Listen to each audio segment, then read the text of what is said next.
like super to talk about. I mean, you guys could just keep carry. Well, there's all kinds of cool shit to talk yeah, about. I'm sure that we could find. I'm sure we could figure something out. But we're here with Paxen, Timothy Benjamin, and RG3 today on the Discourse Syndicate show, and welcome everybody. I'm gonna go share this. What? Let me see if I can find a link. Actually, yeah. But you guys can just start talking whatever you guys want to. Whatever you guys want to go. I don't really have any direction that we can go at, but how's the correction going? Yeah, it was also the first thing in my mind. It's the biggest one yet. Yep. By a margin. It's the only one yet. Yeah. But I see we are already up against Eve 2.6%. Are we? That's a beautiful thing. Yes. Yeah. And then total 8% because Eve went up also. There we go. I heard, or actually I read a chat this morning that said that we only need to do half of the price performance next week that we did this week in order for Hex to go to a penny. Oh, well, I mean, we're only we were a quarter of a penny yesterday, so it's like it was pretty crazy just to say that on stream yesterday. I was like, wow, we are at a quarter of a penny already. I did not see that coming so soon. Yeah. Actually, I would think if someone asked me 2 weeks ago, I would think where we are now, this is where we are at the BPD. Yeah, but not now. Exactly. Yes, exactly. Yeah, I didn't think we were going to be here right now. That's for sure. That went fast. Crazy. That was really, really fast. Yeah, it's a little bit too crazy. I didn't sleep for like 3 days. I walked around, kept waking up in the middle of the night, refreshing my computer, getting back on, looking at things. Oh my gosh. Yep. Blockfolio. Just scrolling down the entire day, all day. That's all I've been doing. I spent most of Saturday walking around in a daze, just constantly asking myself, "What's really happening? Am I in a dream?" It feels real. Yeah, it does. It feels real, but it definitely feels like I'm in a dream sometimes, especially coming from where we've came from. Getting all the hate that we've gotten for so many months. It's been like, just hasn't stopped. Beat off the exactly. Just hate getting all the hate and just listening to all the hate for the last couple of weeks, and now everybody's seems like they're on the Hex train. It seems like they're like, yeah, I've been here since day one, guys. It's like, I'm sure you have. I'm sure you've been lurking back in the shadows, maybe, but definitely not on the front lines.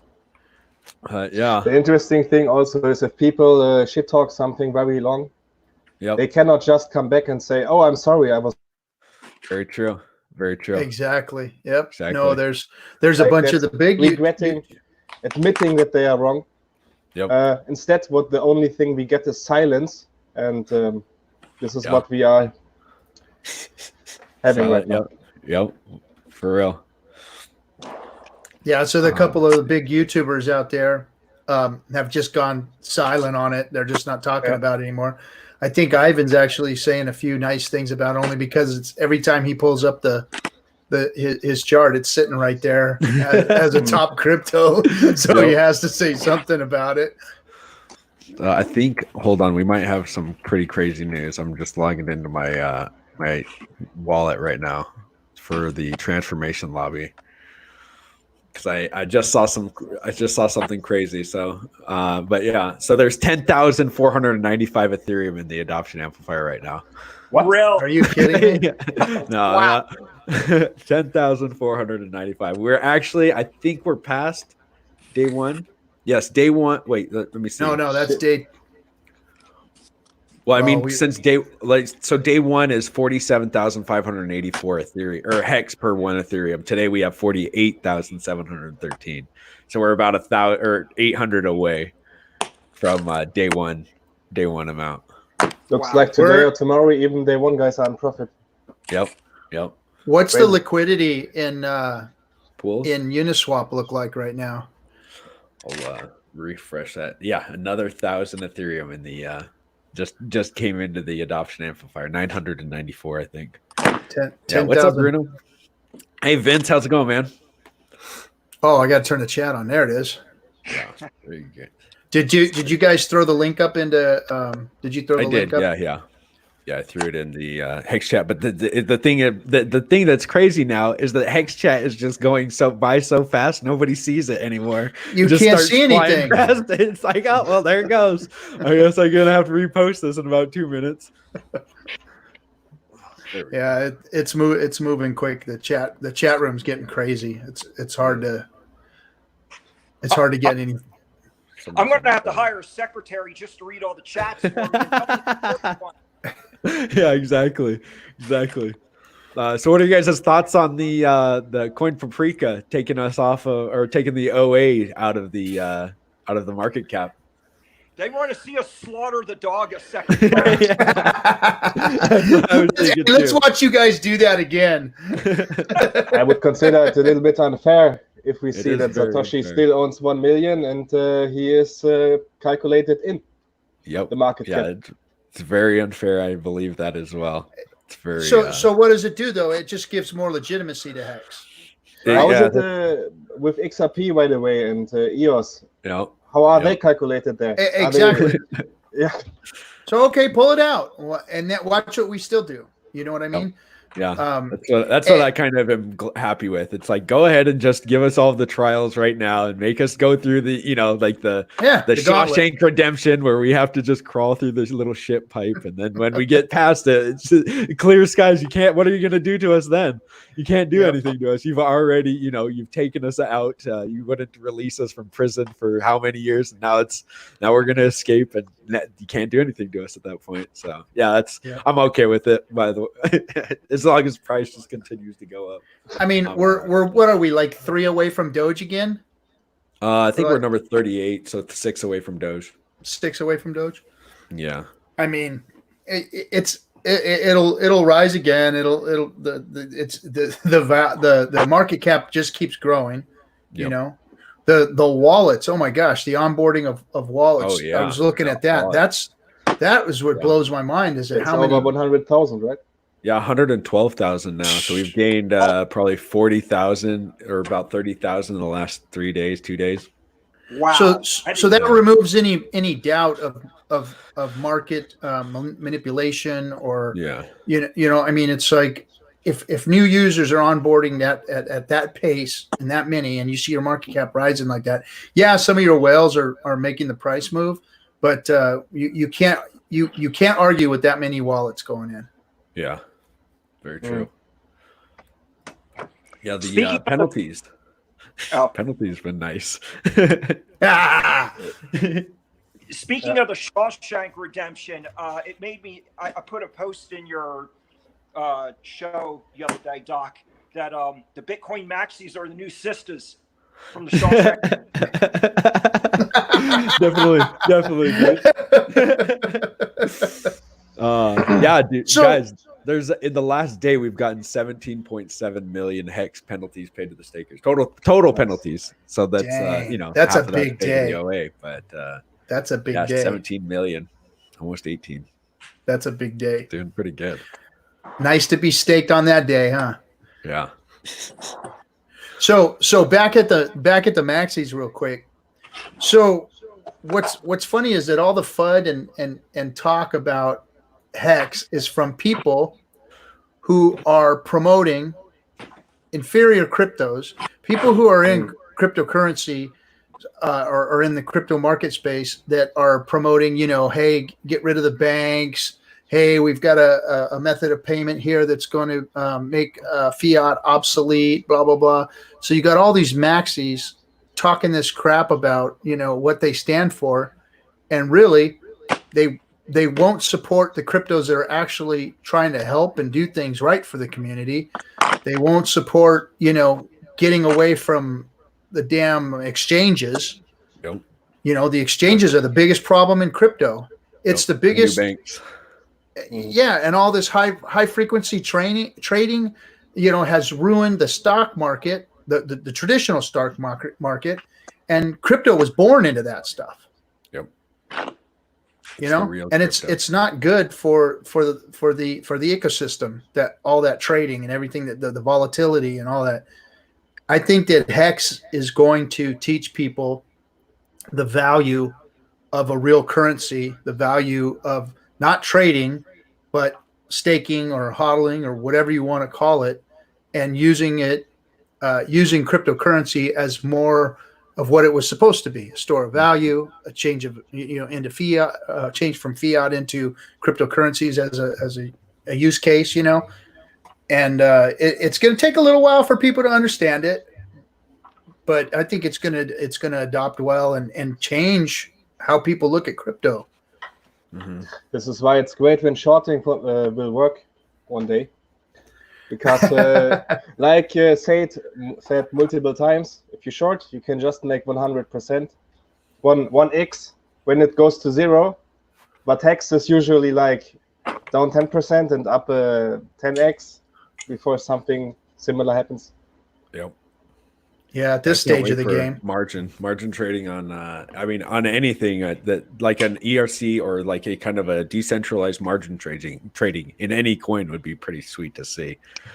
Just how they're going to do it, just because these scam wicks from BitMEX and whatever margin trading platforms that you can get are just so they're so lame at this point that you don't even need, why do we even have these things anymore when we can build smart contracts for exactly what they're doing? But instead they want to take the profits and they want to become the new banks, and now they're billionaires. These exchanges are billionaires, and they're just laughing in your face and letting you do 100x margin, and just scam wicking your liquidating your account with their scam wicks. It's pretty gross. It is. It's really the worst part of crypto is the exchanges. I don't know how that became so popular. Having something like Uniswap is going to change that too, because it's going to give people the ability to. Because there was a utility with the exchanges, because you were able to move your crypto around, you were able to turn it into different cryptos, you were able to purchase other cryptos that you couldn't otherwise get. So Uniswap is going to be that place, that way that you can exchange without having to be on an exchange, with the KYC and the not controlling your keys and all those other things. Uniswap, and I put a Twitter up last night, Uniswap is going to change how crypto is moved. Yep. It's already been crazy. Timmy, what are you doing? I am building. He's building cabinets. I'm building drawers for a cabinet set at a house in Arizona. You've got like the sun shining right in our face. That's a light in the ceiling. My phone is on a table, on a roll of tape at an angle. So on you guys. Yeah, so 10,400. If you guys are just watching now, 10,495 Ethereum in the adoption amplifier. The second most day of the for your one hex we get 48,710 Ethereum, or 10 hex, and day one you would have got 47,584. So looks like the dump is over. Yeah. Yeah, but it does. What is the let me see. Yeah, well, it looks like it's already got a green candle on the 1 hour. It kind of dead cat bounced there 30-40 minutes ago, and then it went back up, then dropped back down again past. So, Paxen, you've been in Hex for a long time, haven't you? I remember you from a long time ago. I was in there before the first day. Really? Before the Hex crypto chat, you were like in Strape and stuff like that? No, not in Strape, but what is my dig? I can see this. I'm there. Yeah, you're like long time. Yeah, like one of the first ones. Yeah, on the thing. Yeah, dude, it's how did you hear about it? I guess how did you hear about Hex? I always like to hear how people. I heard it first in 2019, sometimes in the beginning, first quarter, and then I heard it's coming out soon, but it took 4 weeks, half a year longer. So I forgot about it for a while, but then I saw it again, and I thought it's interesting. Saw one stream with Richard, and then I got a little bit addicted, watched everything. Yeah. And after that, I was quite confident, and this is why the FAT after it came right after release did not scare me, because I watched so much. I thought I was very educated about what I buy. Right. Yeah. Yeah, that's pretty much how I felt too. It was very much like, yeah, I don't think you guys have done your research on the project at this point. Maybe you guys should, because I've been following it for at least a year, and you guys are just coming in now, and now you're calling it a scam. Maybe you should look at some of the other stuff that he's posted about it. And Timothy, how did you get in? Well, I knew Richard online since like March of 2017. So I'd seen all of his videos. Yeah. And when he first started talking about Hex, I was just on it mentally from day one. And, I just, throughout all of 2019, I was just yearning for this thing to get started. Yeah. And over the summer, I basically read sci-fi to kind of keep my mind at ease, waiting for this. Yeah. So I was just there for day one from the second it launched. I was just on it.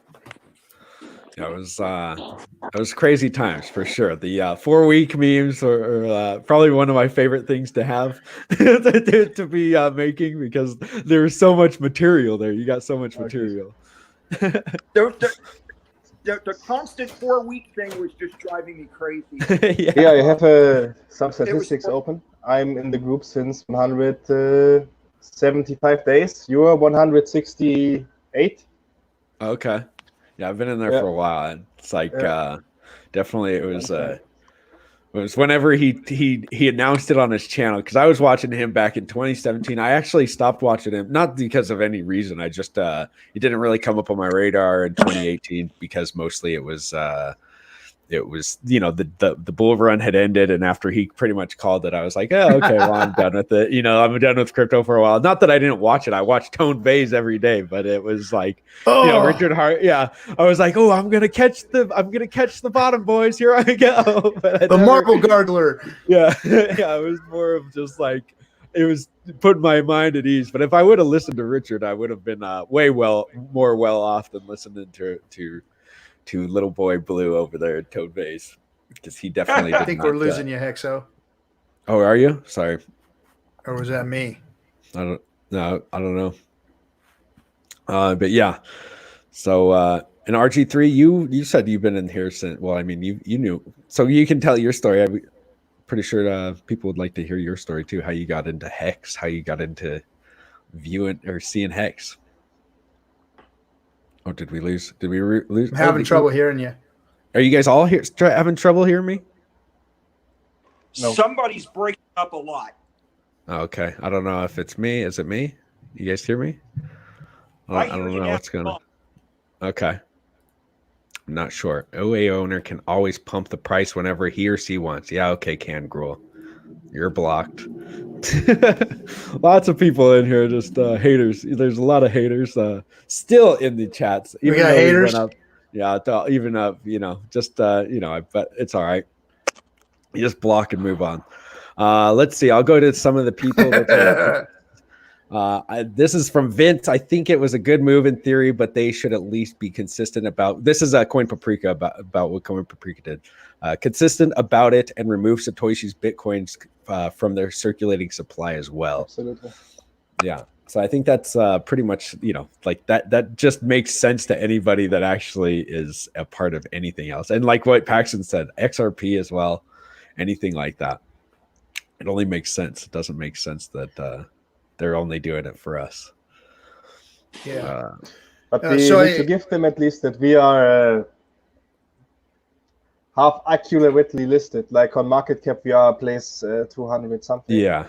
Yeah. So it's better than that. Have you seen those coins that go up? Like some of them have like billions of dollars of market cap though. Like one of them had like 4 billion. That with like 200 with like 2 wallets. Yeah, and it's like, what is this? Like, I don't understand how. Like, I don't know what their ranking system is even based off of. And again, because I do have some insider knowledge of people who own these exchanges, I mean, they're the most shady run things on the planet. I mean, the exchanges have taken over crypto, and those guys are the guys that have made all the money, and they make the moves. They can move things, Yeah.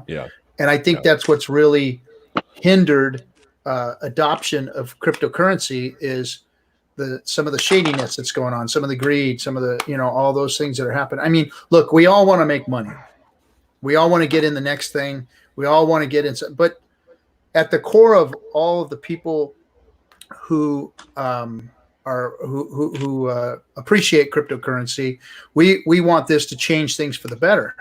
Unfortunately, in order to do that, we've had to kind of give the keys to the evil forces that be in order to make it start to happen. So I think that it's slowed adoption, and it created what we had in 2017, and now here we are today with so much FUD that everybody has in their, everybody's afraid of everything, and now you've got YouTubers making money, and having to shill, exchanges and,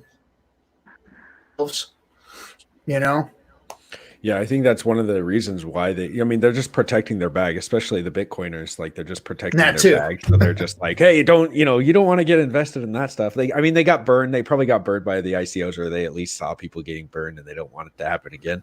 So I don't blame them. And if they want to come to the light side, I'm all, open arms here for them. They can join the Hex crew anytime that they want. But it's pretty lame that they just scream scam, and that's the only thing that they can. I think you said it good. Because of the ICOs, people lost a lot of money, and we saw the Bitcoin dominance at, I think, 37%. Now it's where is it now? 62. Like 62, yeah. 62. So the people lost money, and then they went in Bitcoin and Ether and the other big coins. So now they are saying scam to everything, like a reflex. It's for self-protection, but the problem is many things are scam, but it's not always like this. And I've said this before, but if Bitcoin was to launch today, everybody would look at it and go, what's this shit? Why would you put something like this out? And I understand. That's how it was when I first got in. It was very much like everybody would call Bitcoin a scam. Everybody was like, "Oh, that's a scam." When back in 2012, I'd seen it, and it was more of just like, "Yeah, it's a scam. No, you don't go into that. They'll just, you'll lose your money." It's what the fraud, people that are criminals get into, and don't worry about that stuff, And now it's $7,000 for one Bitcoin. So it's like, yeah, okay. I wish I would have not listened to those guys at that time too. So I think when everything went out on me, you were asking me to say how I got into Hex, or Well, me too, like all the rest of you. I listened to Richard. Well, I listened to a bunch of people that were talking about cryptocurrencies, trying to learn this and that. And Richard was back in 2017. He was one of those voices out there that was, speaking. He spoke very confidently, and he spoke truth. It seemed, because everything that he had ever said, because you were always looking for somebody predicting something, right? You wanted to move the market in the right way, and you were listening to people that were predicting the markets and or saying things about the market, and he was always pretty much right on.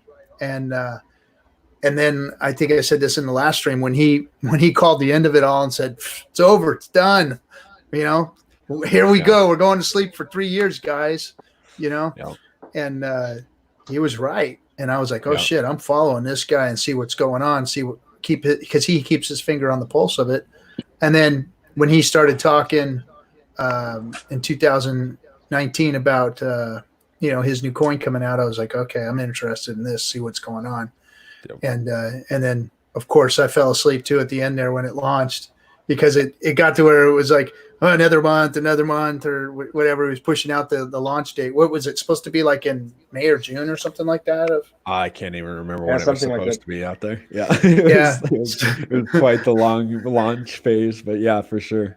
Yeah, so then I fell asleep on it, and then I woke up in January going, "Oh shit, what's going on?" And then, oh crap, it launched. Whoa, look at the price. Look what's going on. Yeah. So that was how I got involved. And then, of course, I had to catch up on, because he started streaming things about the launch in December.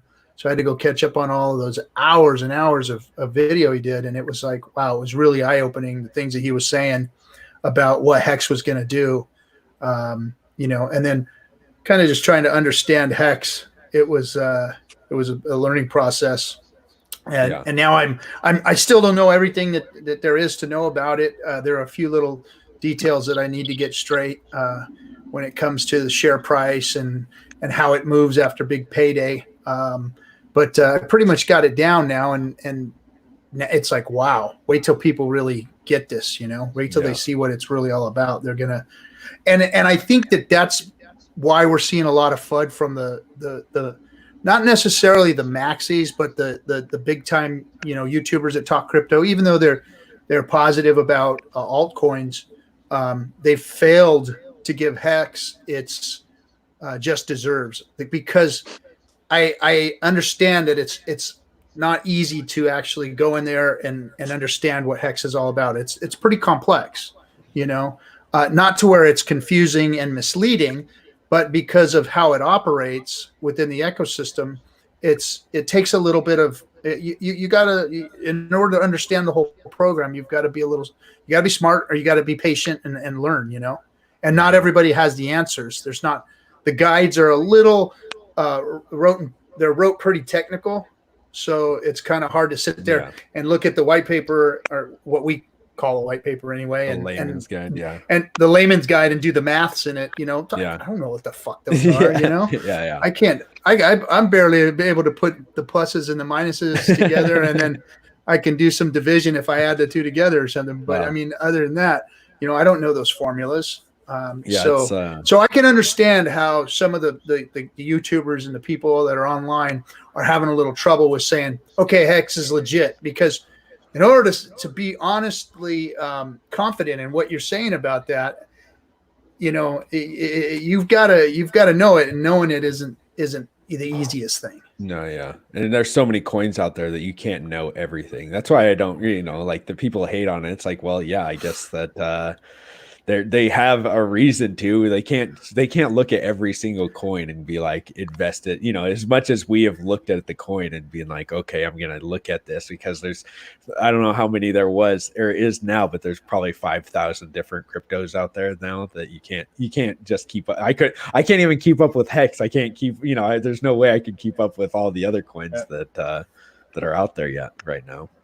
Even keeping up with the only project, which is interesting right now in crypto. I guess we have a significant part of our portfolio into it, or it grew to a position where it is significant, and even I learn new things like almost daily.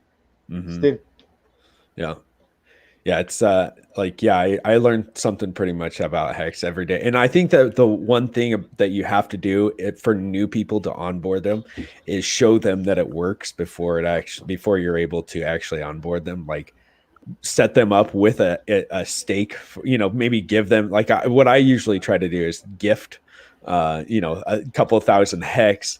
If people will even, you know, most people, when I try to gift them that, they're like, whoa, okay, there's something going on here. You're trying to give me something, you know, and they just ghost me at that point. But, you know, gifting it to them and then showing them how to stake, and that, you know, at the end of their stake that they're going to gain the interest. And after they see it work one time, they're like, oh, okay, now I get it. It's just, you know, it's a smart contract that's, you can't, nobody's in between pulling the levers or pushing the buttons. It's just, it just happens. And that's how I've won over, you know, well, not very many. I guess I've won over more people on YouTube than in real life, but you know, it's a little bit easier too.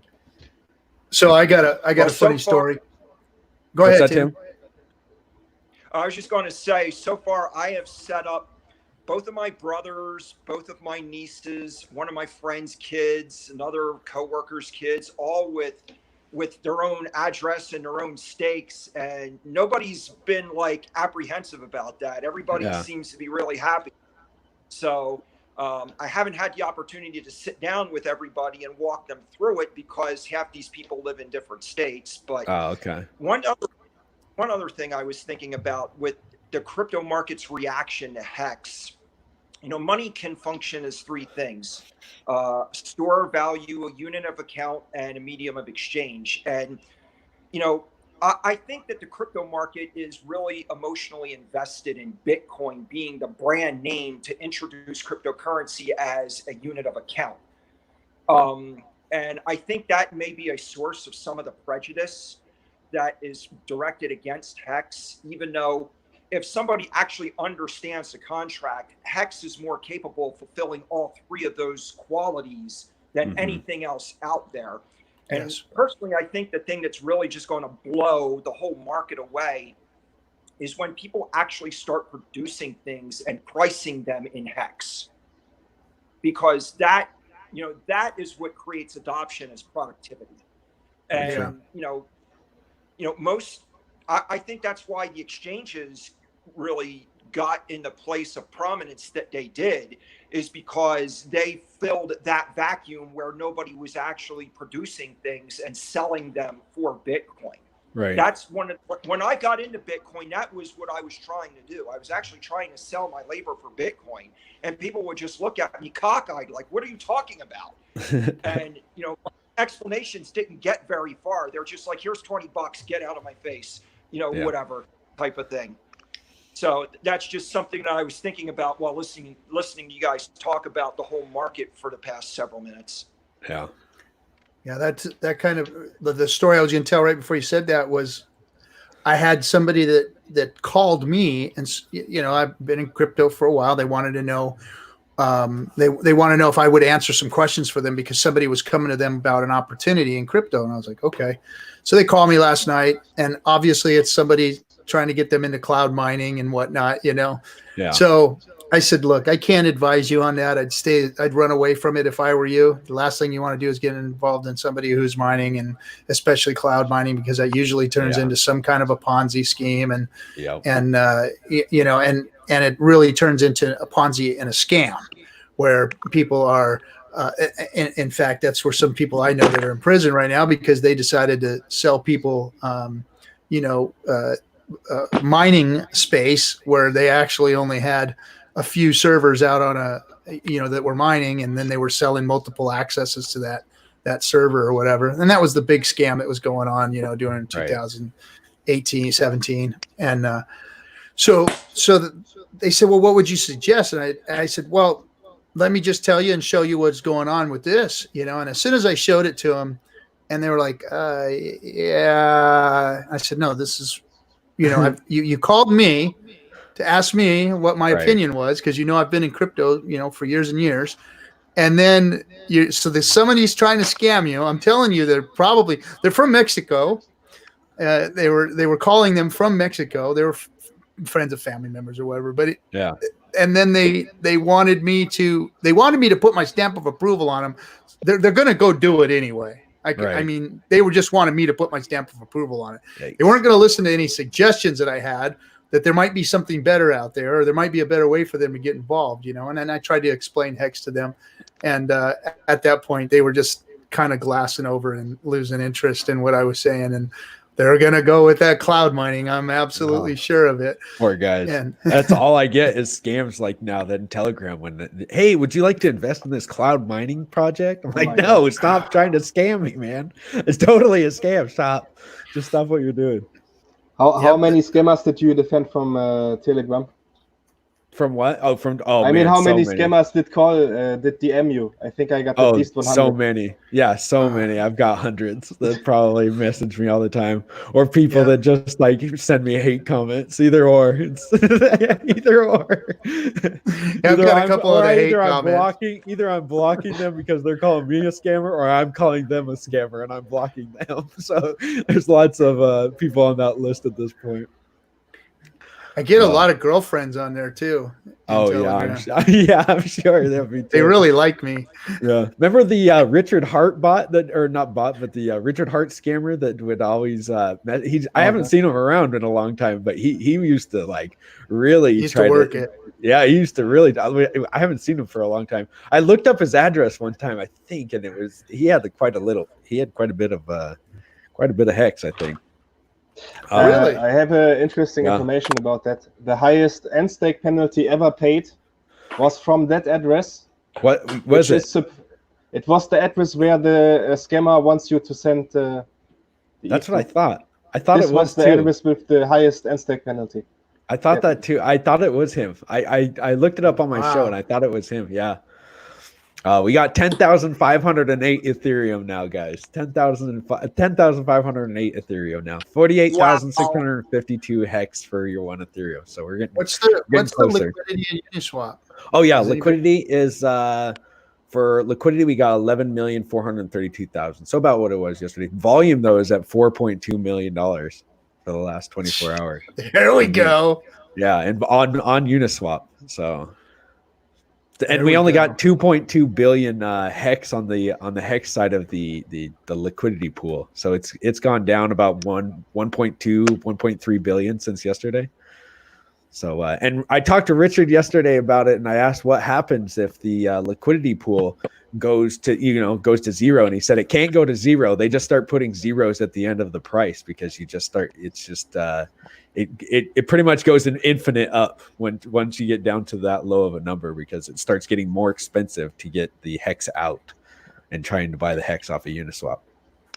So it's it's pretty crazy. So the price just goes up. Yeah, because Paxen and I were talking about that, the other day. Yeah.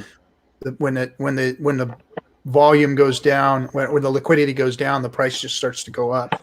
Yeah, the liquidity on both sides. Like if Ethereum and the hex went down at the same time, like the liquidity providers, if they start pulling out, then it might take a dip on the price.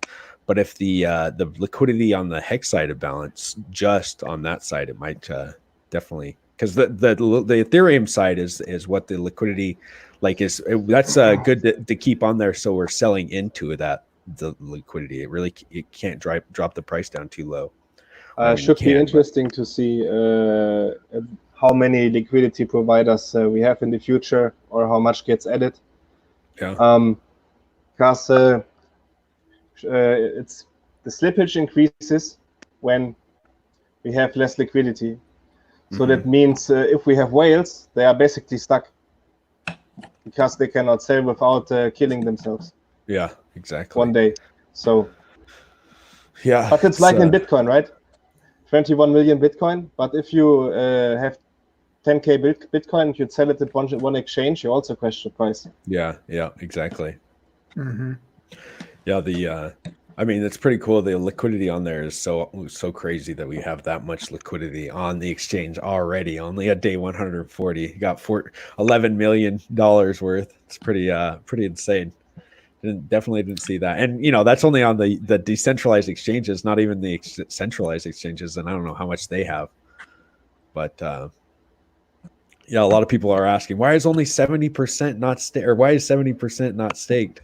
I'm like, well, you gotta add all those in. You gotta add all the exchanges that have theirs, all the games that have theirs, all the all these people that have theirs, and I don't know if people do with their tokens, but seems like a lot of exchanges probably have started to stock up at least right now.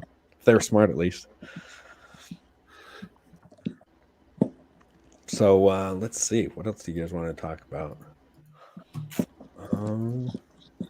Let's see. One Ethereum right now will get you 69,065 hex. 69,000. Holy moly! What's it take? What's it take to get 1 million hex now? Look at it. Well, 1 million hex. Or put it in there real quick. It's like 8 Ethereum. Let me see. 1, 2, 3. No, 14 and a half.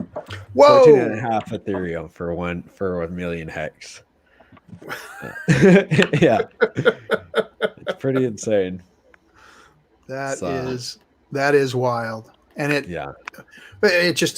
happened overnight. That's just what's so crazy about it, is it moves so quick.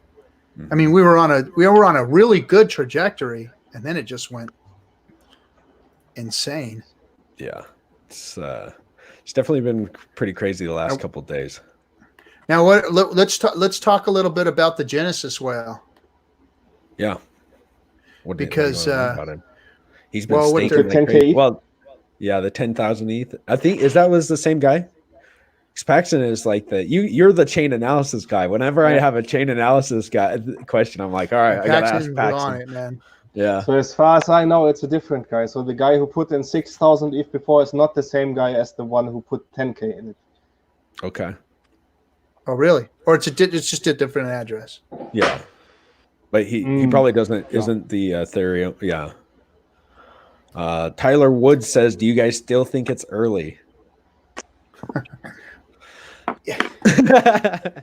Well, I mean, we still got 210 days left of the adoption amplifier. So, I mean, once the adoption amplifier runs out, that will be like the crazy times. I think like people are like, oh, well, I don't know if I should get in. And I'm like, well, there's still 200 days to get in with this inflation. But after that, the inflation, other than interest and the people getting their interest and getting their stakes or minting their stakes, that's the only hex that's going to be minting out there. There won't be 500 million tokens being flooded into the markets every day. So definitely, I don't know. So, what's your guys' here's thoughts my on theory Big on Payday? that question. Go ahead, Tim.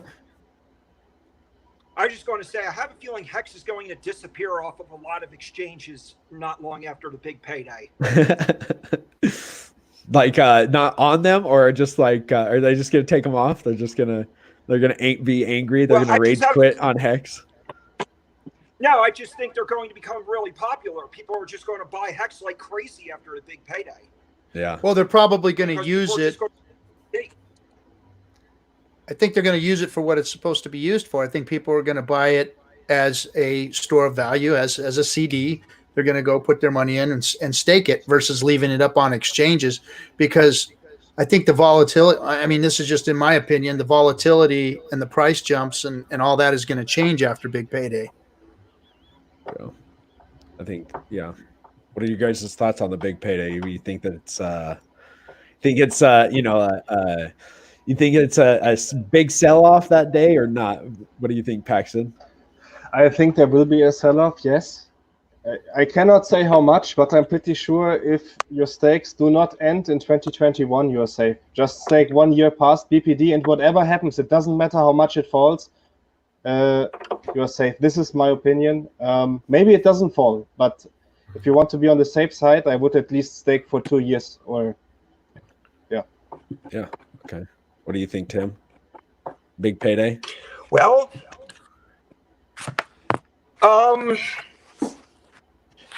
I'm kind of torn. I have a feeling there's going to be a pretty big sell-off, but I don't think it's really going to affect anything. It's just going to shake out a lot of weak hands. Mm-hmm. I don't know, but at the same time, I think by the time we get to the big payday, we might be so popular that people are just going to want to buy all that Hex that's going to get dumped. So, yeah. Very true. I think it's going to be good. I think the big payday is going to be big one way or the other. Yeah. Yeah. And after people like us do another 200 streams of what Hex is all about, people might start to learn, what's going on, what's up with it, and what it's about, And if they watch the price rise and, everything keep doing mooning and doing what it's doing, people are going to start using it for what it's used for.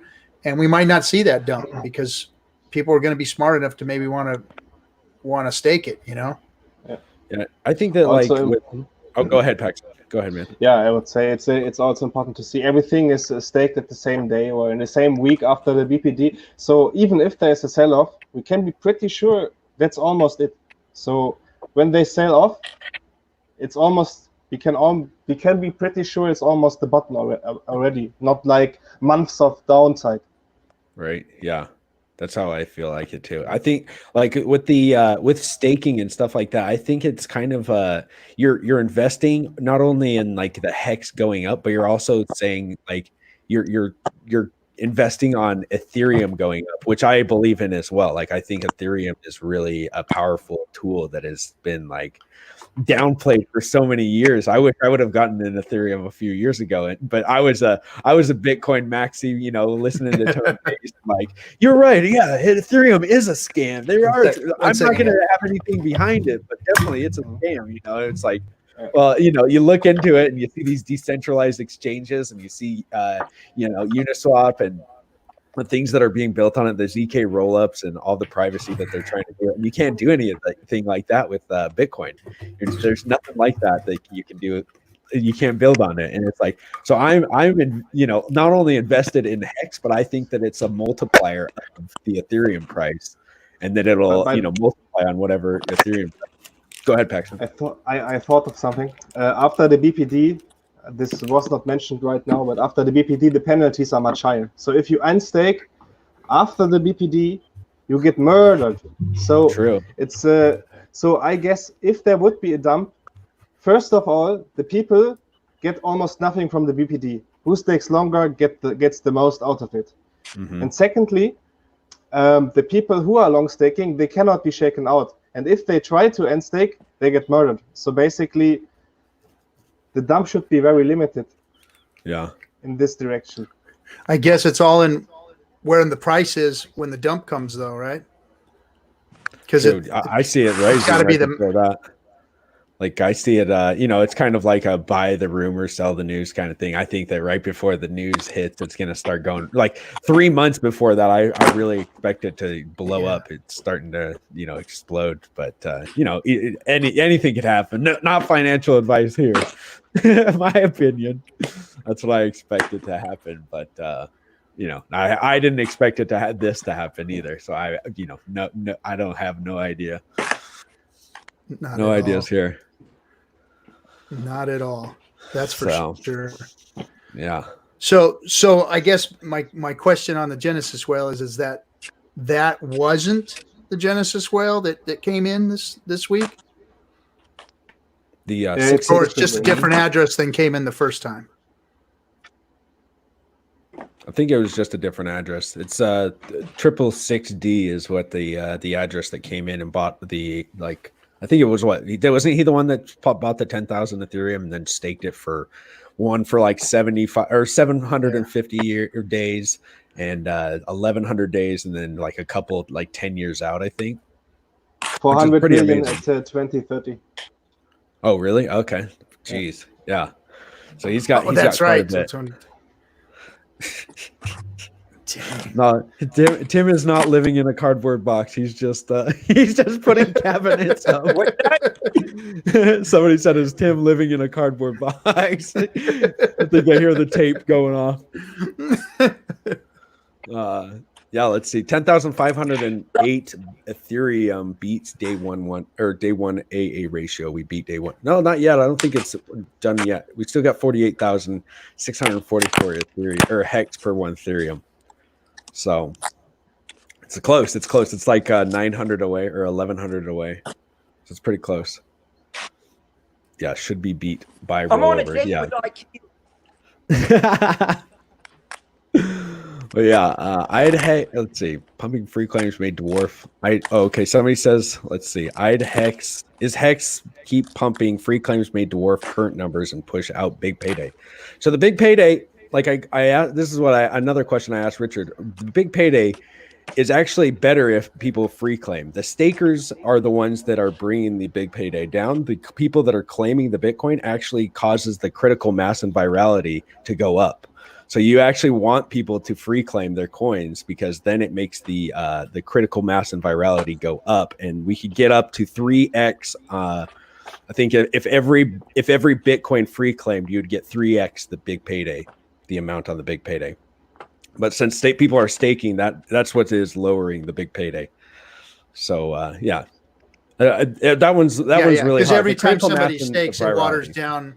It waters down the amount that's there for everyone.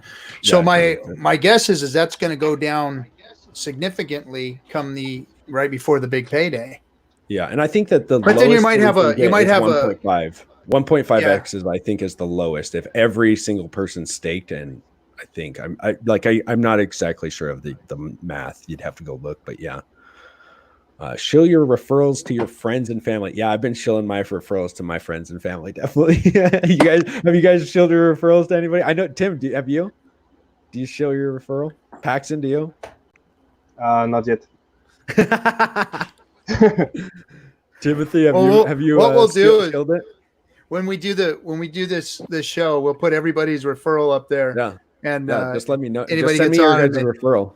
And they then like I'll, your put it sexiness below. or whatever, they can Yeah. click on your referral. Yeah. So, let's see. Well, Doc, I told you what my referral link was, right? I didn't. What was it? I had hexwithtim.com. Really? I had hex with him. Well, there you guys go. There you guys go. That's hilarious, dude. I wish I would have something smart like that. That's hilarious. It's so like so catchy too. I had hex with Tim. So easy to remember too. Man, that's a good one. Good job. Good job on that. now I'm going to have to Let's come see. up with one. Yeah, can we talk about lack of claims? Somebody said. I think that most of the lack of claims is just because people are scared, and nor, like there is, there's that before. I think like a 999 Bitcoin only netted you, whatever it was, 1,000,000 hex or something like that. So 1,000,000 hex back in the day was like what a couple bucks, or not a couple bucks, but one Ethereum, $170, $50. And you're like, most people were like, throwing it on. They didn't even care. Now that the price is rising, people are starting to see. And Yes, exactly. And it's going. Their Bitcoin value is going down, and the price is rising. So they don't realize it. They don't real. I think. And nobody and like realizes it yet. And if you guys saw the silly whale yesterday that did all the free claims of their Bitcoin, $4,000 or 4,000 Bitcoin, they split it up into 1,000s 4 times, but they still got the the silly whale penalty. I saw that because they didn't have 999, so they got 50% taken off of their that principal. one hurt. That one hurt. Just for one, that four so, Bitcoin. One of the things I wanted to say real quick was an interesting thing is that a lot of the maxis and the people out there, the fudders, one of their complaints, and this was on that stream the other day from that one freaking jackwagon, they are imagining that all of the claims are going to end on day 351, or the stakes are going to come mature on day 351, which is not true. Whenever a Bitcoiner claims, it's stretched out beyond that. So, it's 350 days exact. Well, that's the shortest amount that they can do it, and it's only 90% of their coins are staked. Only 90%. Yeah. So I mean, I think I saw on the Wellbot yesterday that the guy that free claimed, he still had liquid hex that he could have sold. Like it was about $20,000 worth that he could have just sold off of that 1,000 Bitcoin. So it wasn't too bad that he did that. So, and that's the automatic is a minimum 350, the 350, mm-hmm. right? Mm-hmm. Yeah, it's just automatic. You can go longer if you wanted to stake it for 2 years or 3 years. You could stake that for as long as you want. But yeah, wonder why minimum there's 350. So many of these short claims that are just sitting there, just rotting. I wonder why there's so many of them doing that. What kind of short claims? Like Bitcoin? Like guys that staked for a month, 2, 3 months, and they're just sitting there, just dwindling down to nothing. Oh yeah. I think they haven't claimed them. Yeah, forgotten about it. I don't know. Maybe somebody, like as sad as it is to say, like some people could, have died in that period of time, or just forgot about them, or COVID and that's got part of the people can get there's a lot of different factors, and some people want to do like a good accounting function on some of these bigger ones, and it's like, well, that's kind of the game theory behind it. Maybe we shouldn't do the good accounting, because you don't know if that person just is if they really did die, you're just good accounting it into a wallet that's never going to move, and it's just going to stay there forever and never going to be able to. They're never going to claim it anyway. So I don't know.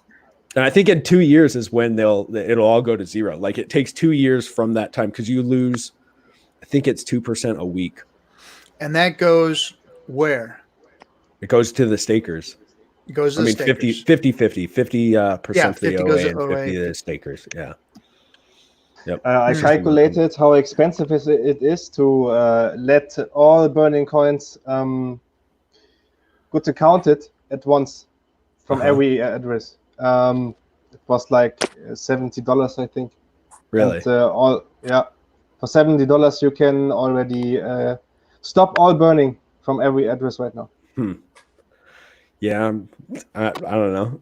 Some of those aren't even worth it. You know, somebody like staked a 10,000 hearts. I think I saw it as the lowest one that you can stake, and it was 10,000 hearts, and they're just letting it burn, and they've already lost like 1,000 hearts of that. It's like, why would this guy even stake? You know, he probably lost more in the gas fees than he did on the staking. Yeah, the chat's saying lost keys, and that's probably part of it. Lost keys. Or that, yeah. That's true too. What happens to the price when 500 million hex a day is removed from the supply after big payday? That's a very good question. Paxen. Yes. That's why I mean that's his dump he's talking about, right? Yeah. Well, I don't know. Paxen says it goes up. So I would tend to agree with him. Like you know, like maybe for a couple of days that we see a big dump or a few weeks, you know, a lot of people are going to get out after the big payday. But you know, most of those people are going to have to be involved with Hex for the last year. You know, the guys that have free claimed, and so they're going to be watching it for the last year, and they're going to, you know, and that's the genius behind the auto stake for 350 days is they're going to have to have watched it for a year going up, and they knew that they can't sell, so now it's like, okay, now I can sell, but man, I could really enjoy some more gains, and they just restake all of the Hex that they get anyways. So I mean, that's one of the maybes that happens. I don't know. So who has stakes ending like right after day 351? I probably do. I probably have. I mean, I have my stake ladder from like not 351. It's probably about a month after, but my ladder starts like right about a month after. Just you know, small amounts. I think it would be smart to sell before BPD if you want to sell, not right after. I guess people would start selling before it, so to be smart, like, and then it goes down. I think it will go down. Then people see, oh, I should also go out of it, and yeah. I guess so take the little. I have stakes. What's that, Tim? I was about to say, I have stakes ending every day after the big payday, going all the way up through the middle of January. Dang, that you're a daily guy, huh? And I was like, man, that would. Yeah. I saw somebody doing the dailies, and I was like, that would suck if you got in, you know, like you went and got sick in the hospital for a few weeks and had to stay in there and forgot about them, and then you're gonna start eating penalties on there. But yeah, I mean, it's like that's so January, huh? Is that a whole year, or is it, or no? Is it just a couple of days? Because it would be December 3rd, and then so just what, a couple of days that you have just stakes coming out, Tim? With me, like I said, I have a stake ending after the big payday. I have one coming every day for like a month, like up into the middle of January.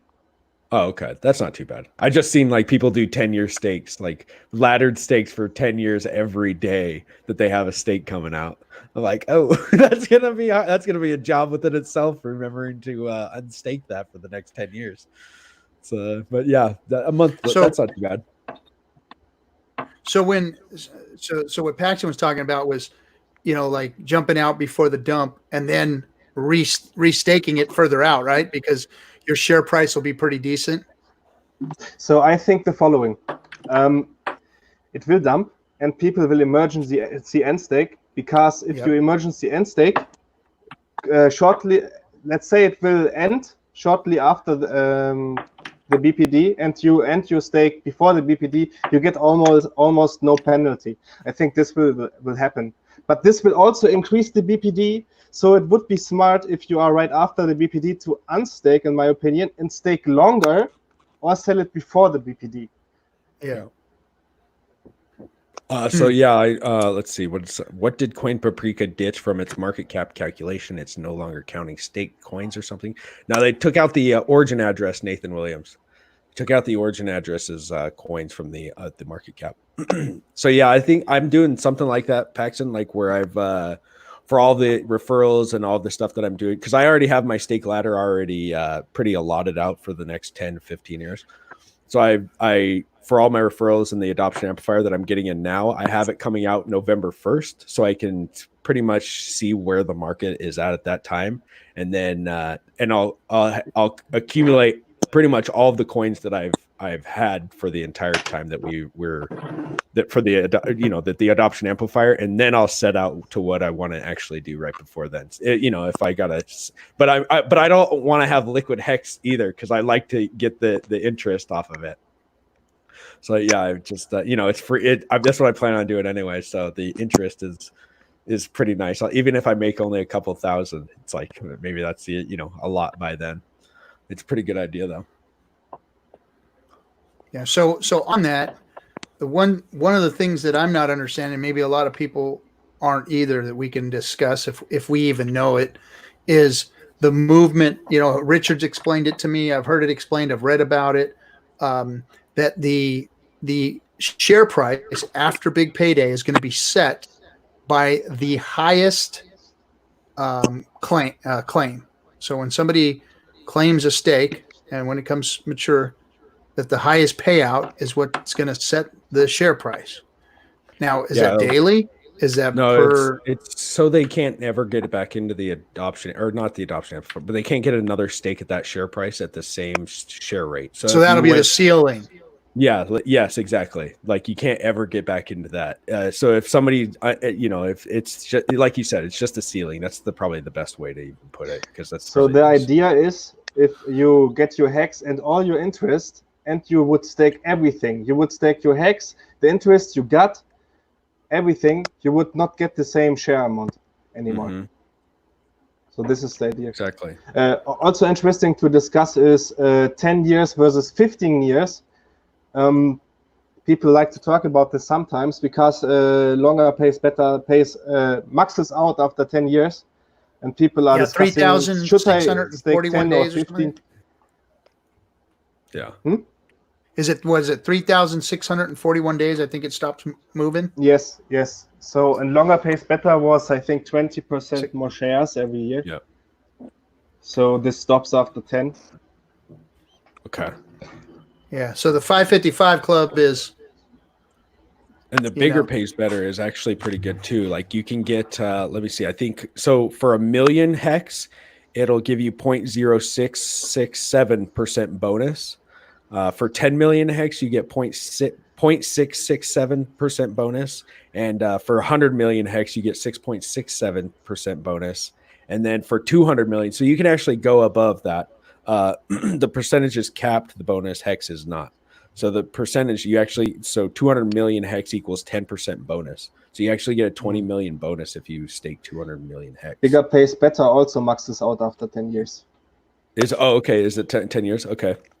So but there is something I found out. I think not many people know. The total share amount goes down. Mm-hmm. So there are always less shares. The shares not just get more expensive, there are less total shares. Yes. Like let's say we have 100,000 shares, one day it will be 90,000 shares. So even though it's maxed out, longer pays better and all this, you have your amount of shares set and you get the interest for that. But the total share pool gets smaller, but you keep the same shares. So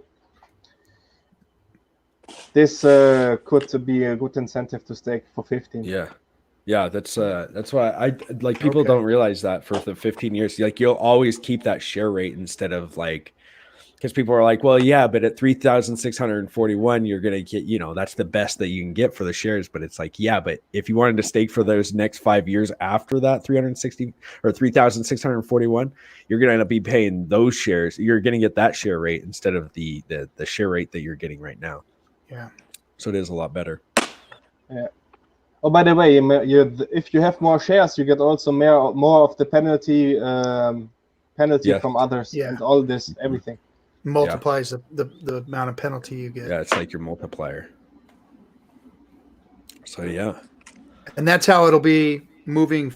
That's what Hex will look like after the big payday, because there won't be any of that. It'll be just added to your when you enter. So if you're just an outsider entering into HEX and staking for the first time after big payday, you're gonna stake your HEX, you're gonna get your shares, and then your share price is gonna be you're gonna add shares based upon early end stakes and all that. Correct? Mm-hmm.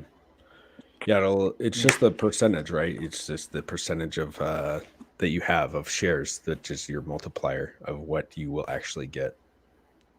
So basically, the big payday column will just disappear, and then everything else will remain the same. Yeah, I think so. Yeah, I mean that's the thing is like the big payday doesn't really do anything to the share rate because it's just another day for the shares, but it'll just continue to go as it is going, which is down like 2% a day or a week or something like that. Or I can't remember the exact numbers. Not a week, maybe not. But yeah, we're at already like 97 million shares or hearts per hex right now, which we started out 100 million. So it's going it's always going down. Yeah. Richard talked about the I forget the term he used, but like profit input affecting the shares, and he was basically explaining how on the big payday that profit input is going to increase dramatically. So after the big payday, the share rate is going to be significantly different. It's going to be significantly increased compared to how it is now. So basically, the point being, you're getting a better deal getting in before the big payday because the share rate's going to be radically different. I think that, what is it, that more people get in, the share rate goes up higher, or I can't remember the exact reason why the share rate continues to go up. Let's see.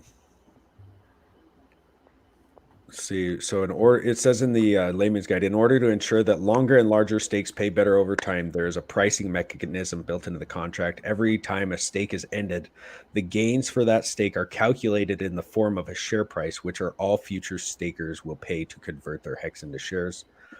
Important note that there's hex base unit is a heart. Hearts are hex as Satoshis are to Bitcoin. So yeah, the way the price moves is related to return on investment for a stake. For example, if one or on day 5, someone ends their stake, it has 20% gain. It translates into a share price of 1.2 hearts per share. If that user wishes to stake again, their hearts will be divided by 1.2 to determine the number of shares. So there you go. There's the math behind it. So it's like it's just based on the 20 or the share rate and how much the person got in. Oh yeah, Litecoin Moses. We wish you could be on here too. Hey, what's up? Share rate price explodes after the. Oh, here we go. Survive. Explodes after big payday when the first guy that made mad gains on the big payday ends stake. Oh, okay. There you go. There's there you go. Ramping up the share price high as fuck compared to the other ramp before and perhaps after. So there you go. There's the share rate. Yeah, it's the share rate is going to be cool to watch. Definitely, it's a crazy thing that I don't even understand where it can go at this point because it's already like blown me away, and we'll see some crazy gains after that. Let me update. It's going to be cool. Yeah, it looks like Richard posted us in on Twitter, in the calls and stuff. Yeah, it was on Twitter. Yeah, we got about 100 viewers right now. Wow, that's good. So yeah, let's see. So yeah, you guys, what else do you guys want to talk about? Let's see. Sounds like Richard. Yeah, it is Richard. It actually is Richard.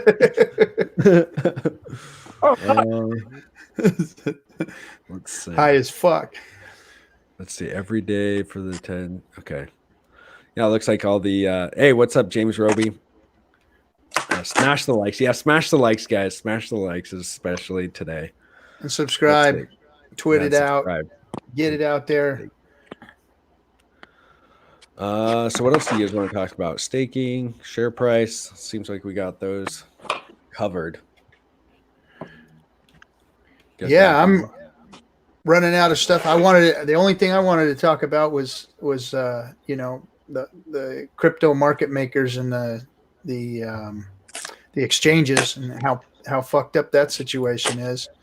and how all these guys are shilling that, and they're running around calling Hex a scam, and Hex is trying to change all of that, and that's the message that needs to get out there. Everybody out who's listening, everybody who's getting told that Hex is a scam, Hex is what's trying to change the shit that's going on out there. If you've been in crypto for any amount of time, you've had to pay the price for all of this shit that's going on out there. You've had to be scammed by 100 scammers. You've had to see a million Ponzi schemes and pyramid schemes and you name it. And Hex, even though it's wrapped in those clothes, which is really interesting to me, is that, you know, when I started looking at it at first too, I was like, man, what the fuck? Why we want to make it look like all of this stuff? But in all actuality, all those people out there that got scammed by all that stuff were attracted to it for some reason. They were attracted to all of those plays, and it's what makes everybody get into all these shit coins. And so brilliantly, Richard wrapped it in all that stuff. And of course, the people that do know about scams, the first thing that they see when they see Hex is scam, you know. So it kind of surprised me, but in a way, it's brilliant. I don't know if it's helped or hurt or what, but it's there. I mean, our clothing, our Hex's clothing is kind of wrapped in every single Ponzi that is out there. Yeah. Well, we can say even though not many people are invested yet, everyone heard of us. Yeah, yeah, that's very true. Very true. Let's see. Let me see. Richard said something. Thus, after big payday, share price should go up 1.4 or 1.5x. I think minimum everyone staked 100%. So here you guys go. So yeah. The share price. That one's the crazy one to think about for sure. And $1. How that's much always been the hardest one for me to wrap my brain around. It is. It's very. I mean, it's confusing, especially if you go look at the math on it. It's like, okay, yeah, I can see the thing going up, and you know, like you can see the chart where it just is going up. But I don't understand math like that. I'm not like RG3. I'm very much a me and RG3 we're in the Marines, so we're crayon eaters. Yeah, we're crayon eaters, man. We eat crayons. We don't do the math. We just pull the trigger, baby. Yeah, that's about all we know. So, what do you guys think? Will we get $1, $5, $10, $50? Man, well, $1 sounds pretty plausible at this point. We're already a quarter of a penny. Well, we were close to a quarter of a penny just yesterday. Watching that move, I mean, anything's possible. I Yeah. started, you know, when I first started hearing people talking about a penny and talking about $1, and it was just like, okay, guys, go ahead. I've seen, you know, all that stuff before, but I mean, man, it from what it did and how little it took, it didn't take that much money to make it do what it did. You know what I mean? And you know, Richard explained this a few days ago, or maybe a week or so ago. He said, you know, hey, look, it only takes a few $1 million, and that's really a drop in the bucket, you know. And it just went boom. And to see how it changed the price, and of course how it changed sentiment, how it brought in all those wallets. I mean, anything is possible. I mean, it's very easy to move the price up. It's so easy, and we haven't really seen big money come in yet. There's so much big money out there that can get in this, or that's watching it, or that will get in. So yeah, anything's possible. At this point, $1 is possible as far as I'm concerned. I mean, I've seen shit like Verge go absolutely ape shit nuts, you know, from Satoshis to 23 cents, you know, in a matter, you know, so anything's possible. Yeah. Yeah, I mean, it depends on how many people are staked. You know, if we get 90% of the people that are staked, like, yeah, our market cap might go down, but I think that the price will skyrocket because there's so many people that aren't able to sell down onto us that you know, and that gives people confidence to stake their own coins, or to, you know, if you have liquid Hex, you're only 10. If 90% of the people are staked, then there's only 10% of the people that are out there that are actually able to sell it, and the price just, I think, skyrockets at that point. Also, 'cause there's very nobody to sell. interesting. Very interesting is to see if the ETH doubles in Uniswap, the price goes fourfold. Yeah. The price makes 4x for every ETH doubling in the liquidity. Oh, Okay. so if ETH goes up, so we see a run on ETH, then the price is gonna Yes. go Yeah. 4x on. Yeah. So right now we have 31k ETH in Uniswap, and if this goes to 62, the price goes 4x. Okay. So we need 31k ETH, and we have 4x price. It's crazy. Huh. Yeah, it doesn't take much to move it. The Uniswap is cool, man. Is there a hex stake share calculator? I think that if you just go on the transformation lobby, you can just press it on the transform or the stake page. You can just put in like 1 and it'll show you how you're like right now it's 97,676,281 shares per your 1 hex. Yeah, you can go in there and play with that, guys. You can go into the hex.win, go hex.win, and you go to stake, and you could play around with the amount of hex and the days, and you can see how many effective hex you have, how many what your share rate is, and then basically what the big payday, the gain, all that. You can see all that, and then you can play around with it, move the price around. So I see a lot of people in the chats asking about staking strategies and whatnot. And if you go into the staking tool, you could start to play around with how much is going to get you where it's going to get you the most, and then you can start planning your staking ladder that way.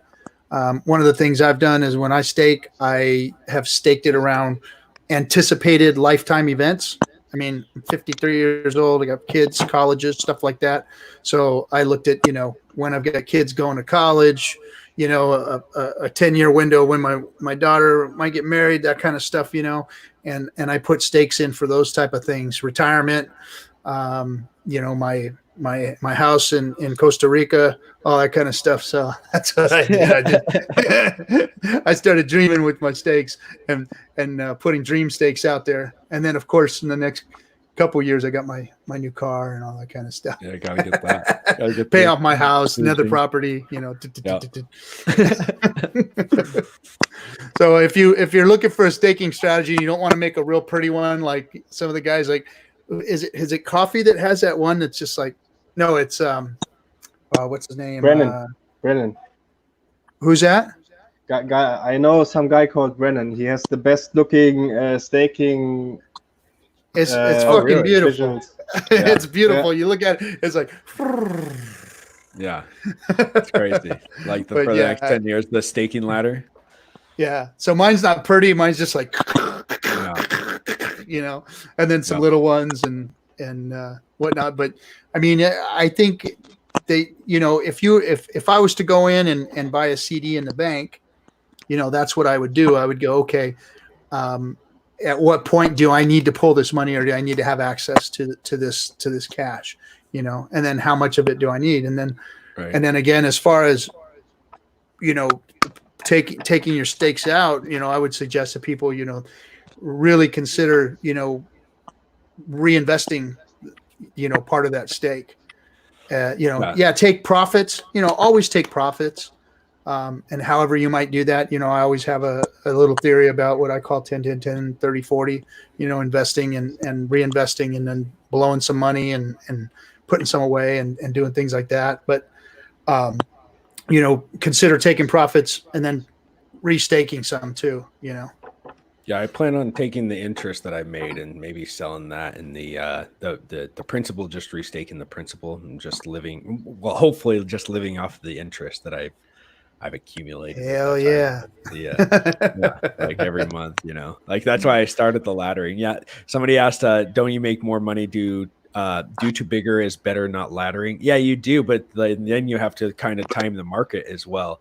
If you time the market when it's, when we're at a 90% dip, then you're like, oh shit, like well, when is this gonna, Bitcoin, like if Bitcoin, what if you timed it right after, 2 weeks after the huge run up to 20,000? That would really suck that you timed it that's right what there. I did. And I you're checked already down here. I looked at that halving chart, Mhm. the historical halving chart of Bitcoin, and kind of Uh-huh. looked at where the market went there. Because that's the other thing, if there is a big bull run, where do you want to set your stake in? And you can't, obviously you can't predict it properly, but you could set some stakes up that might, fall around there. And then, play the averages. That's all you can do. It's kind of like blackjack, right? You just got to play Right. the averages properly because, there are many it's all stakes. speculation. There are many stakes in speculation over the next market cycle. Like every 4 years, there are many stakes coming out. Yeah.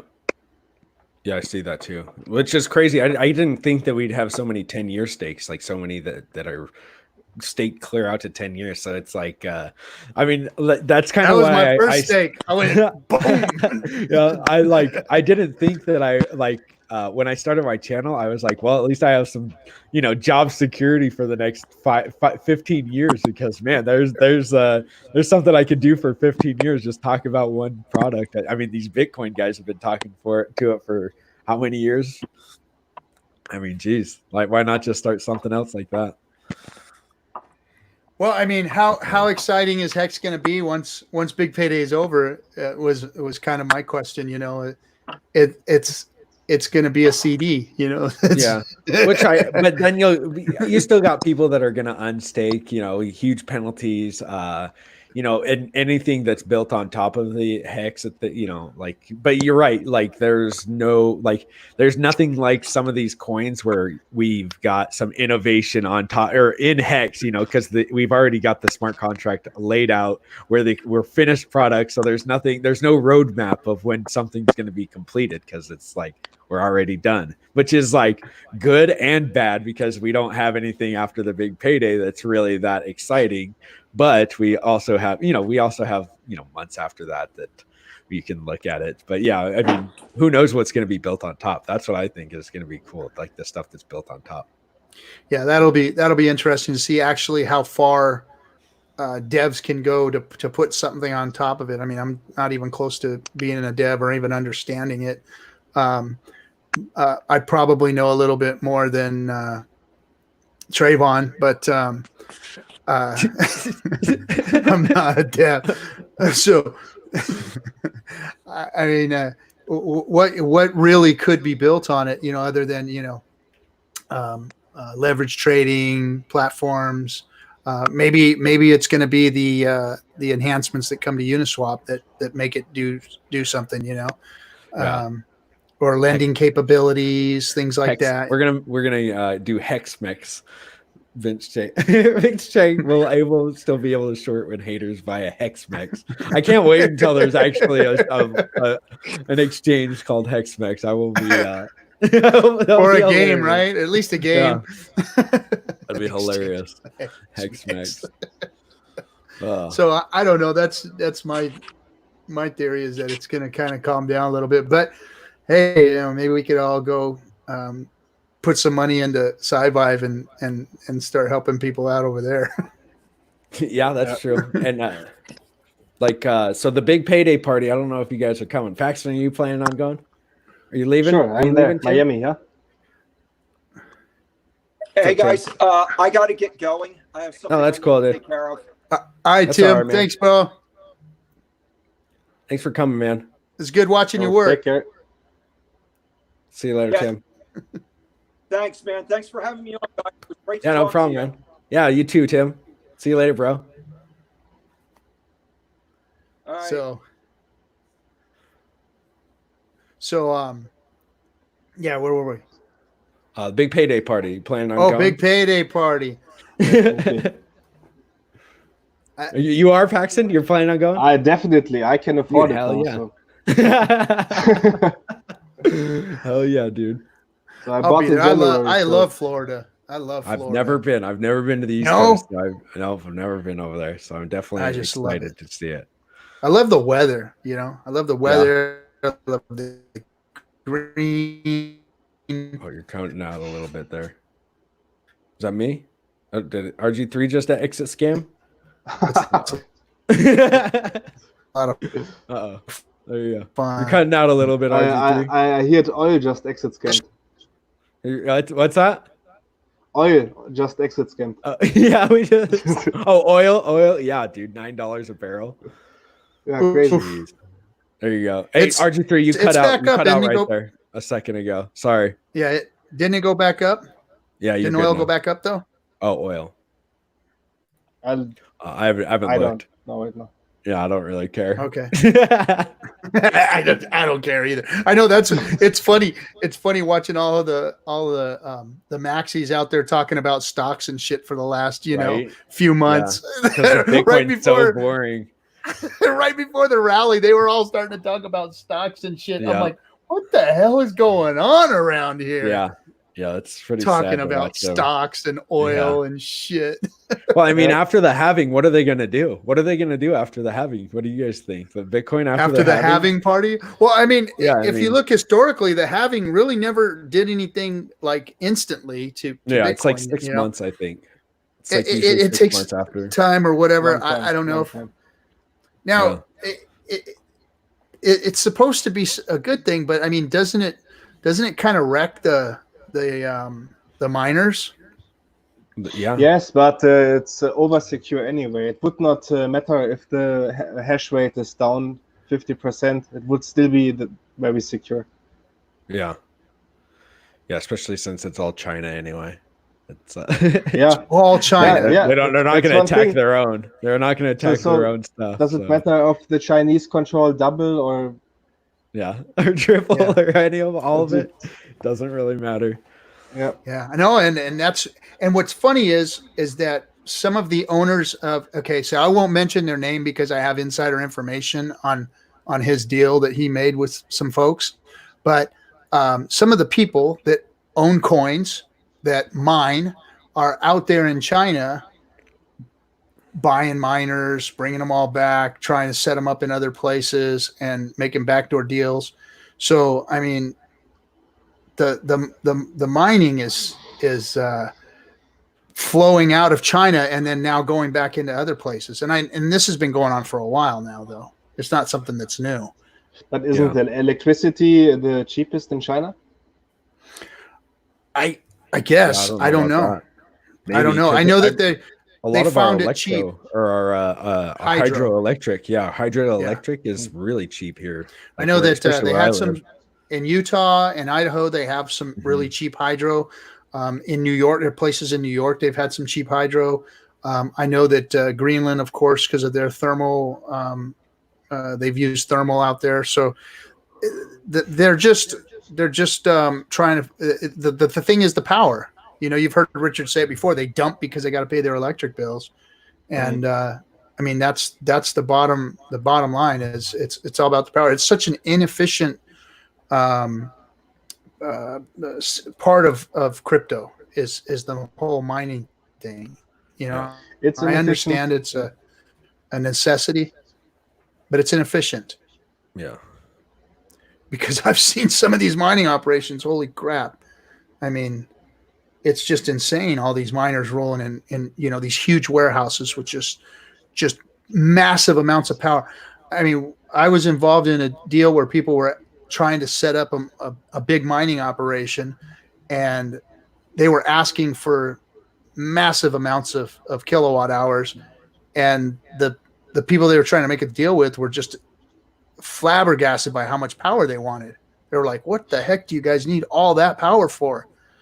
And it was to make a profit. So, but I mean, just insane amounts of power. It's not sustainable.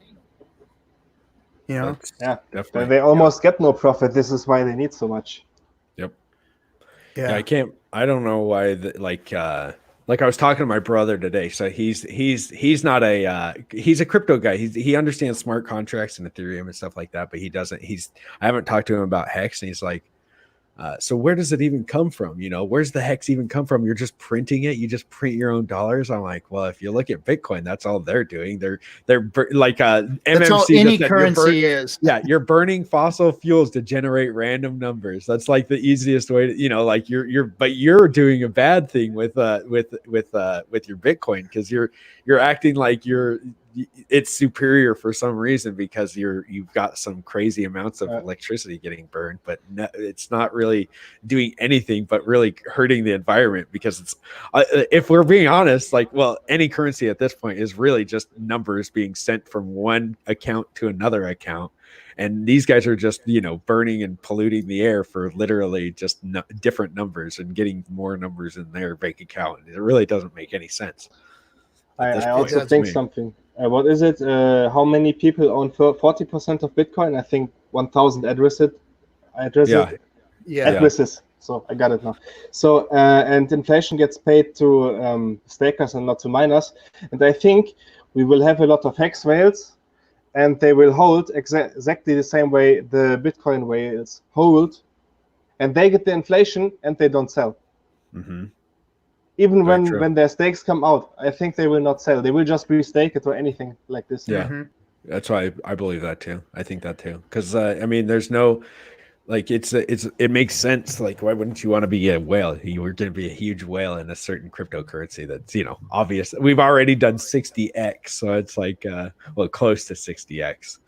Because whales don't you want to be a whale in that? Spend. They don't spend it. They just move it around, you know. Well, they don't need to spend. I mean, you can't even, you know, like, just live off the interest off of most of these, the interest that you're going to get. That'll probably take care of most of the people that are whales. You know, some of these guys that are put $20 million in, but they get, you know, $1 million a year off of the interest. And it's like, why wouldn't I just live off of that? But where we talk about whales, and so you talked about in one of your last streams about dolphins going down and sharks going down, something like this. I think we will see more of that in the future. Oh yeah. Oh yeah, definitely. I think that it's just because there's so many big people that are getting, they're pushing everybody's share rate down, because there's so many big whales that are coming in. They just push kind of people out. If they stake for a long time with a big amount of money. Well, as the whales come in, they own more of a percentage. Yeah, exactly. And then the guys just going to push that are in, and the dolphins are just getting pushed down to. Yeah, I got kicked out of my slot a long time. Did you? Yeah. There was. I mean, I think there was a prosperous Poseidon, which is 10% of the shares. I think for maybe one day while that was up. But yeah. Let me see. Will that destabilize Ethereum security? What's that, Veganato? Oh, wait. When Ethereum moves to proof of stake and Hex being more profitable to stake in, will we see massive flow from Ethereum to Hex staking? I don't know. ETH is never going to be just a proof of stake. It's just a product that they're putting on top of ETH, right? I mean, ETH's always going to be mined, correct? Yeah, I don't know. I'm not sure if they can. I thought they were moving to. I understood that they will completely get rid of mining. Yeah, that's what I thought too. Wow. I thought they were getting out of the mining kind of thing. But I don't know about the security. Like, what kind of, do you need the ASIC miners to keep it secure, or can you just program that in? Like Hex is, I guess, I don't know. I'm not sure about the mining part of it, because I haven't never done really any mining on Bitcoin and stuff like that. So I don't really know about any stuff like the mine stuff. Let's see, which you can't receive unless you stake. But yeah, so that's I don't know. You guys got anything else that you guys want to say? Talk about? Oh, RG3. Oh, there you go. I'm back. Okay, there you go. I got crud internet. Plus, they throttle me. So yeah, one thing, for example, what do you think? Where will we be at the big payday? How high can we go? Oh, geez, man! I thought we would only see a penny by big payday, to be honest with you, and that's only 4x from where we're at right now. So, man, I 10 cents. I think it's going to be over a penny.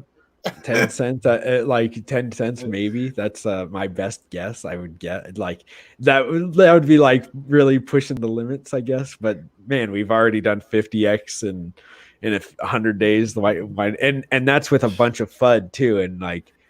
like I said, there's no they can only use the FUD so much when people are just like, dude, this thing's gone up 100x. Why would I listen to your stupid FUD that's obviously not working? Yes. And and it's like then people really start FOMOing and it's the only thing going up. I think this is also why so many people buy in right now. It's just the only thing. So all eyes can just go to us.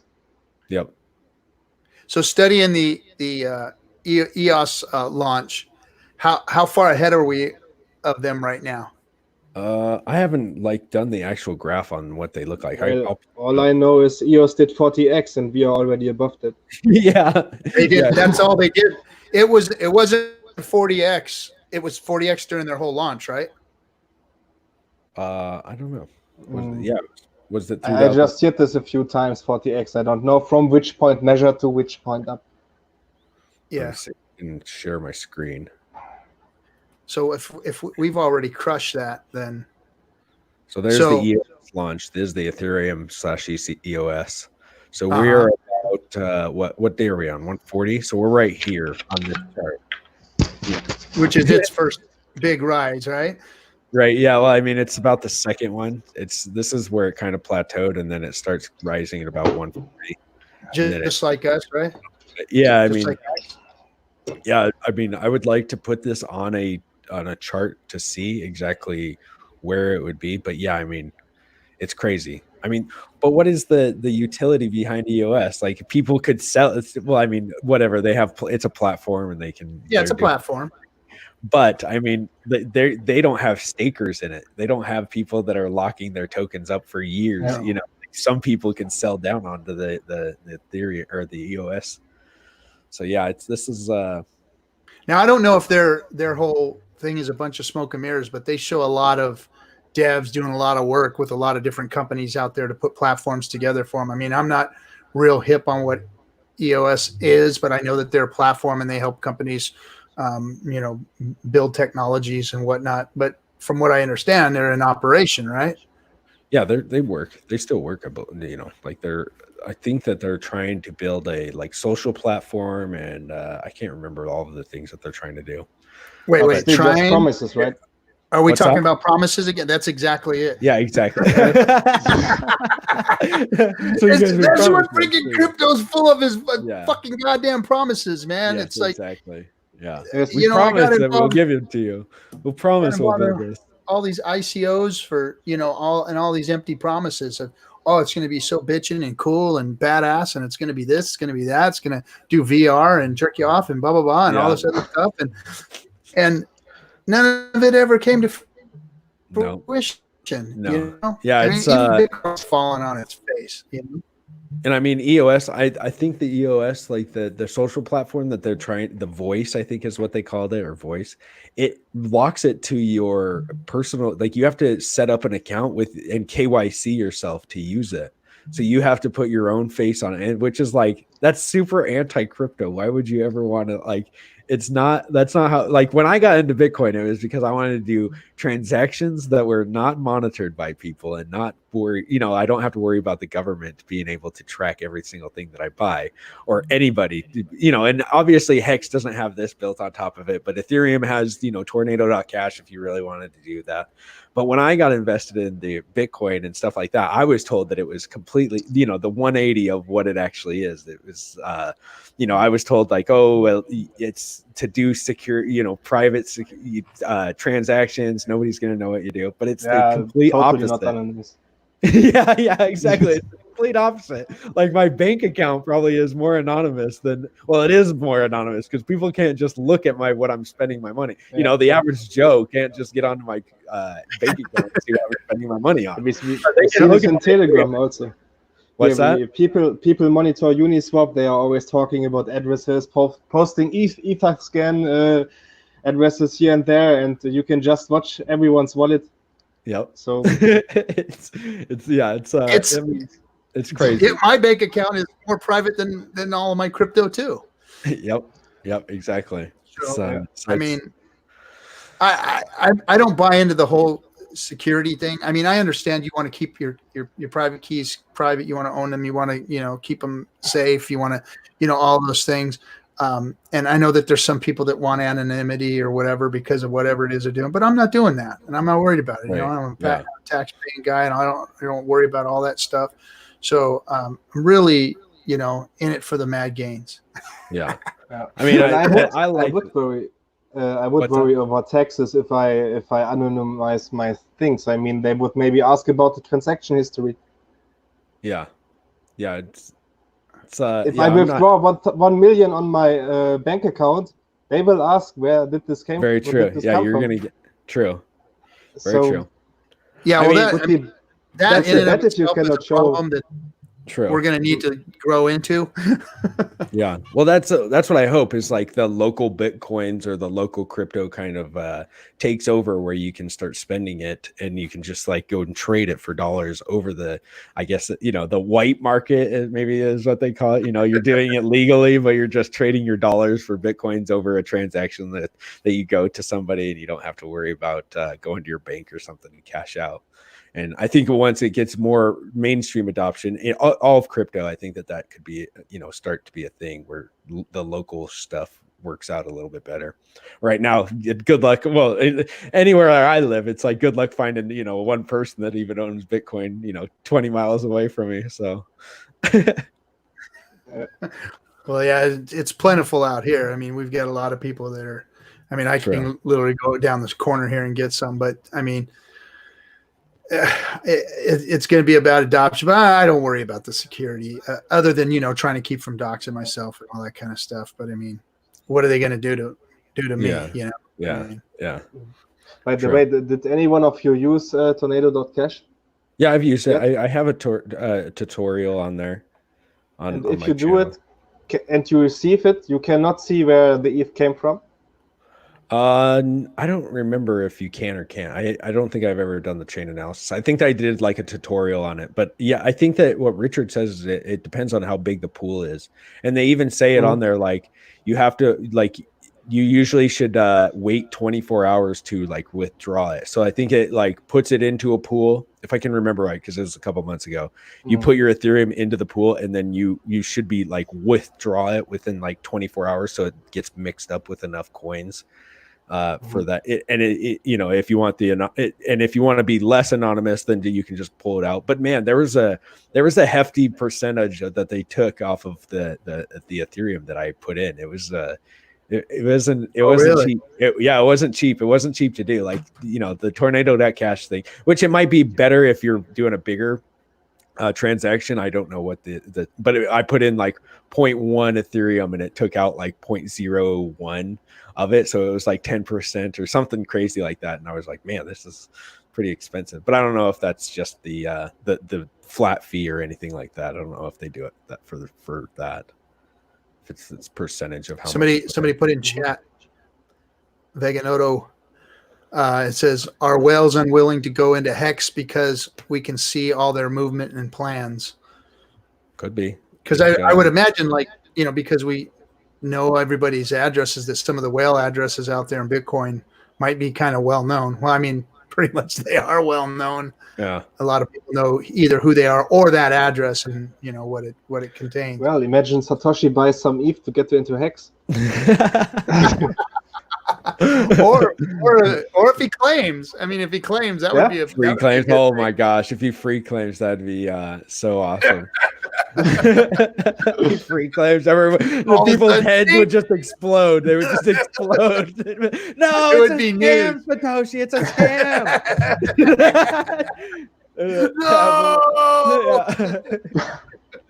No. Geez, yeah. Yeah, if he claimed Bitcoin would dump, yeah, for sure, Veganato. I feel like that as well. And Hex explode. Yeah, Hex would explode. People's heads would explode watching it for sure. So what's your guys' take on Satoshi? Oh, I don't know. I don't know any. You know, like Craig Wright. No, I was just kidding. I love it. I love that meme. I'm Richard Hart. Yeah, and I'm the inventor of HEX. I'm the inventor of HEX. Well, I think Satoshi will never move any coins because it would kill Bitcoin. He can never sell. He cannot sell. If he would sell his coins even over 10 or 20 years, Yeah, this the price project would just be jump. that he It would cannot bring do it. so much doubt to the space. Even selling one single Bitcoin, this would dump really, really hard. Yeah. Yeah. Oh yeah. Vince, It's funny I how don't think- like you even Vince just asked if see you could- see him oh, go ahead. move. You see Bitcoin move. It doesn't even have to be sold or dumped. If it just goes from one place to another, from one address to another address, whole freaking market goes nuts. You know. Yeah. I don't think that his coins were actually removed from the snapshot. I think that only I don't think, because I think that Richard said that something. No, Satoshi can claim. Yeah, I think that he can claim, which would be hilarious. Exchanges cannot do it with multi-sig and stuff like that. With the multi-sig. Yeah, I think it's Mount Gox can't pay or can't claim. That's about in multi-sigs and stuff like that. But Mount Gox is like the only ones that can't, that are labeled not able to stake. Yeah, Satoshi can claim. Yeah, that'd be pretty hilarious to see that. But Craig's on the run right now, so it probably won't get claimed. Is he? Is he on the run now? I know that he's been in trouble. Well, I don't know. I know that there's a lot of back. Yeah, there's I know he sued Vitalik, and I think he took it back, the lawsuit against a few people like him. Jeez, just recently. What a clown! Yeah. What a clown! Yeah, he did a lot of stuff, and then he withdrew them. I don't know. That guy's just what an idiot. Whatever. Yeah, I don't know. Yeah, I don't know, but. The video of Richard calling him out is pretty damn good. Yeah, that's like one of the best, dude. That's one of the best things I've ever seen in my life. He's walking off stage. Yeah. Richard just stands up and blasts him. Yeah, and then the music just starts going. He's like, oh, you can tell that he was like, I got out of that question, bro. And he walks off. Exit stage left, get him out in the back and get in the limo. Go. Yeah. He could open up a 6 short before moving some coins on CMC. Ooh, that'd be a pretty good open up a 6 short on Bitcoin right before he put the CME cash. So that'd be hilarious. So here's a conspiracy theory. We talked about it in private, me and Hexo, just joking around. Richard Satoshi. Yeah, Richard Satoshi, he actually created the coin, Bitcoin, and now he's ready to move to number 2. That would be hilarious. That would be hilarious, to be honest with you. But I don't see why it couldn't happen. Craig Wright said he's Satoshi. Yeah. And who would be the most angry? Somebody that goes to a thing and is like, stop saying you're Satoshi. It's me, bro. It's me. He knows 100% that he's not one. How long will this go on? I mean, at some point, it will stop, right? You need to go to jail or something. It will resolve. But it just goes on and on. It's crazy. I think by now it should be. I don't know, something would happen, but he is still in lawsuit. It never stop. But nobody really cares. The legal system doesn't really even care. I mean, he's got money, so they don't care. If he didn't have any money, he would definitely be in jail. But if he's got money, so they're like, oh, we'll let him keep going. We'll let him go with it. Because I mean, they have no way of really saying he's not. I mean, yeah, they can make him do things, and I think they've tried. I don't know if they tried or not, but. He's tried. They told him he had to come in and prove something one time, and he didn't. Yeah. He backed out of it. I believe a few times that he's had to come in and do that, but he hasn't ever proven anything other than he's really taking documents. Signing documents that are his. Which that seems like it'll put you in jail right there. Wouldn't that get you some kind of a judgment against you, right? Like what's it called, where you get in trouble by the judge? Contempt of court if you start signing, like forgery, some kind of. What about the gentleman who was a dev that passed away? It was a Bitcoin dev that passed away. He's one of the top devs. I forget his name. Somebody will probably put it in the chat, but he passed away, and a lot of people think that he may have been Satoshi. Kleinman. What's that? David Kleinman. Or was this not his name? I have no idea. The guy who was tied to Craig Wright, so he said Craig Wright and David Kleinman. Hal Finney. Hal Finney, that's him. I think So Hal Finney no, passed this away. was something else. I believe he was either working with Wright or he was part of the early Bitcoin development, and his family is now suing Craig Wright for half of the Satoshi Bitcoins. Kleiman? I thought it was the Kleiman case because isn't it called the Kleiman? You were right. Like Yes, Kleinman. yeah, Hal Finney. I don't know how Finney is. Yeah, Kleiman. I thought I know it's the Hal Finney or the Kleiman case. That the yeah, I'm not sure.